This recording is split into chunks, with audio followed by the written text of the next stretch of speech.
Today we're talking about 5 teams that are currently trending up and that you need to keep your eye on within the next 5 years.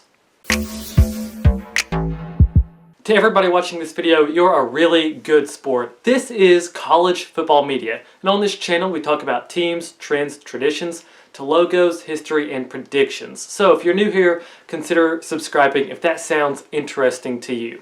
As I mentioned, I am giving you 5 teams that are on various points in the upward slope that is the climb of college football. So let's get into it. The first team is the Oregon Ducks with head coach Mario Cristobal. Oregon is in a position that they can completely bypass the Pac-12.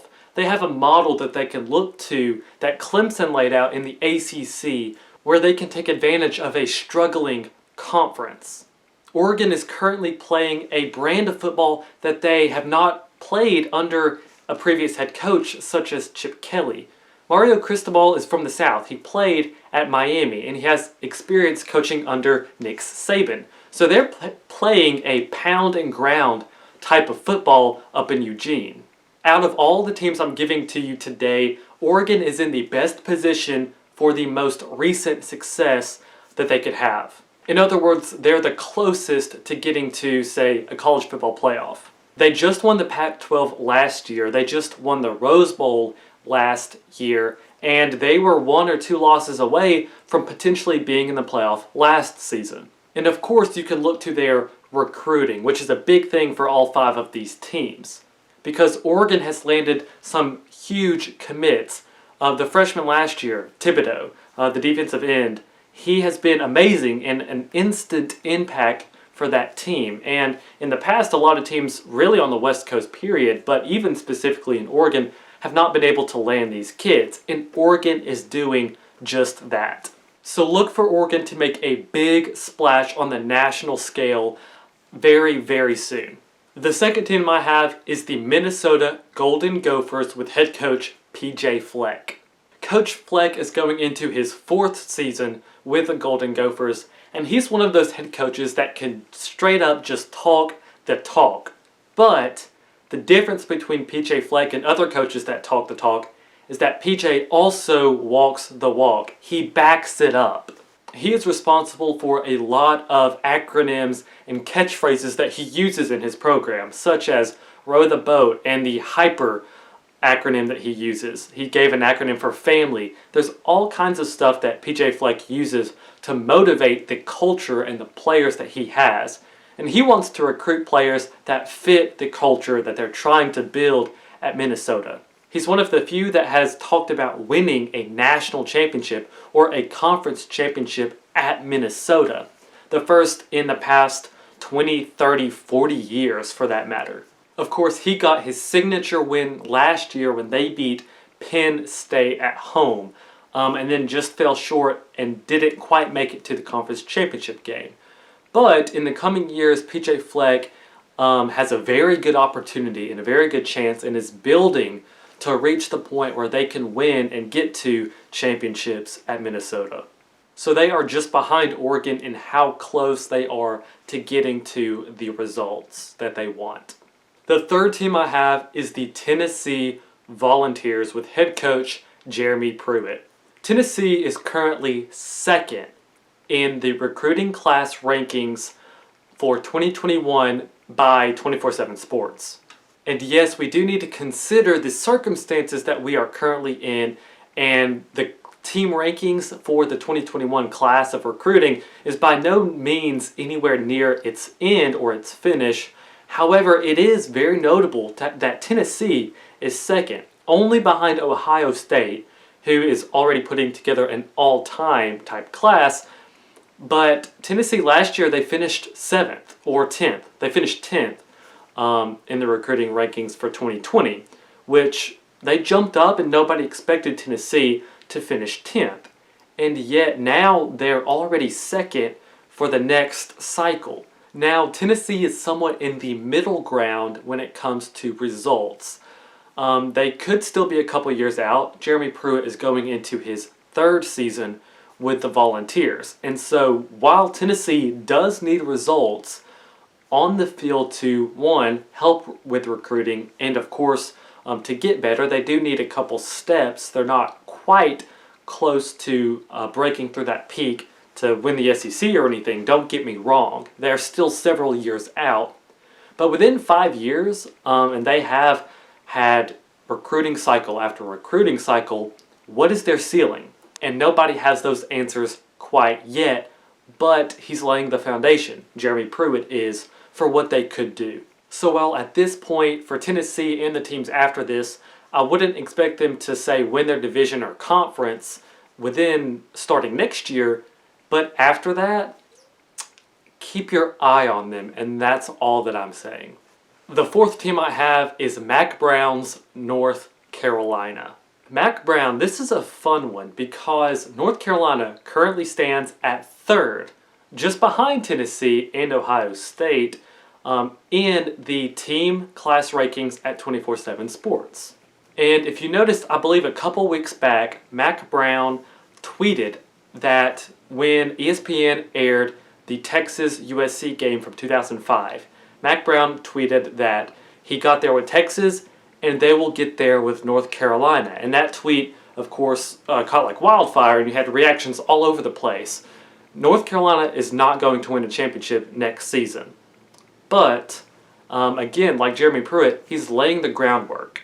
He's done it before. He has. And while Mack Brown, of course, is not the same head coach that he was while he was at Texas, he doesn't have to be. Mack Brown needs to be a CEO type coach right now, and that's exactly what he's doing, and probably what he took first and foremost from Texas. And while more and more people begin to get on to coaches that are getting older in age, and they point to these young and fresh head coaches, Lincoln Riley, Kirby Smart, Dabo Swinney, coaches like that, and they're pointing to these young coaches, Ryan Day, another one. And yet Mack Brown is third in the recruiting rankings. I think that speaks for itself.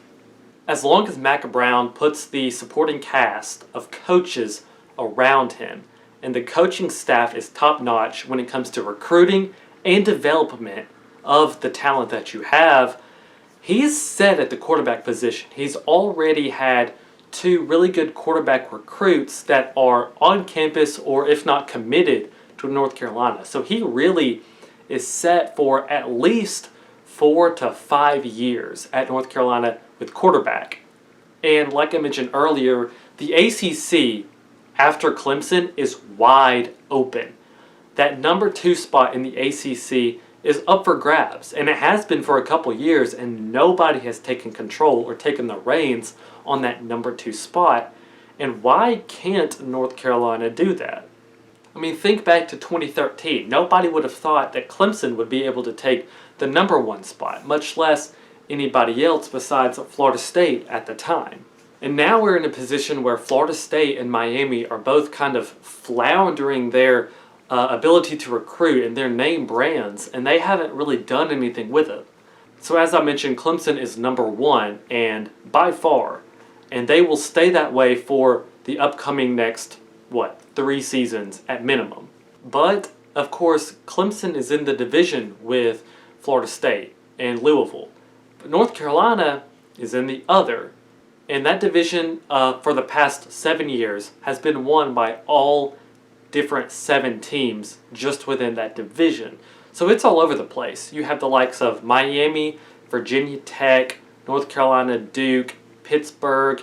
Those teams are in that division. And so nobody is at a dominant stage in that division at all. North Carolina looks to be doing that. Of course, they have the fan base. You've seen it in basketball.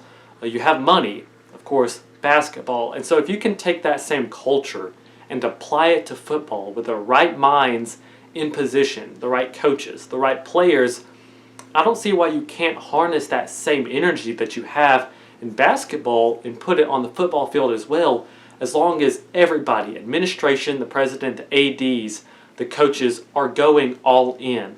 And if everybody does that, North Carolina has a shot to take that number 2 spot behind Clemson just like everybody else.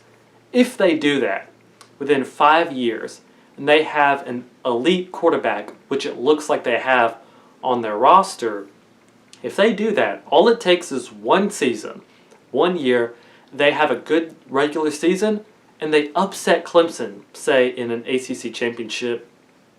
Where does that leave you? I'll let you fill in the blank, but of course, Mack Brown, he's again, like these other coaches, laying the foundation.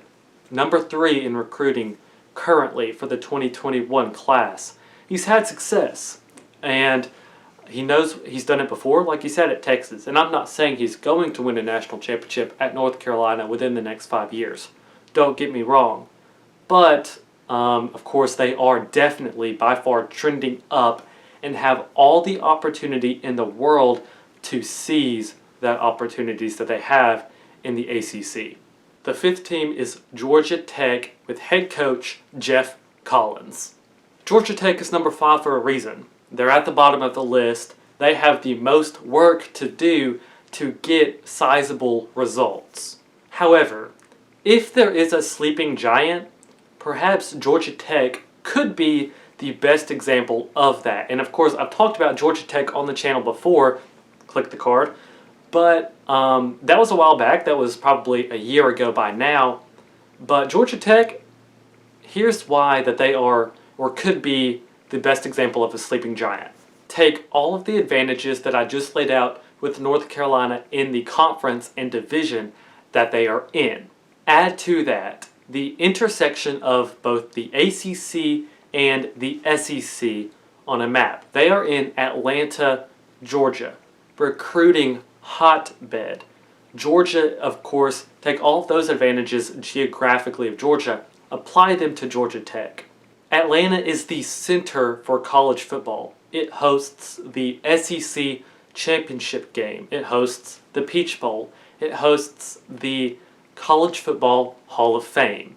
There is no reason that Atlanta should not be considered the capital of college football, and yet you have a Power 5 team sitting right in the middle of Atlanta, and yet they have not been able to capitalize on that branding and on the advantages of Atlanta for the past 20 years. Now all of a sudden you have a coach in Jeff Collins who has seen success at Georgia Tech almost 20 years ago, who has coached in the SEC, and he's built up Temple in Philadelphia with head coaching experience, and now he's back at Georgia Tech. I don't know if Jeff Collins is the guy to get the job done, but much like North Carolina, they have the opportunity. In reality, they're in a better geographic location than both Clemson and North Carolina and Mack Brown. Georgia Tech needs to take advantage of Atlanta. They need to be synonymous with each other. Atlanta and Georgia Tech need to coincide. At the end of the day, Georgia Tech has opportunities to trend up. And again, they won't have immediate success within the next year. But, like I said with North Carolina, the ACC is wide open when it comes after Clemson, right? Anybody could take that spot.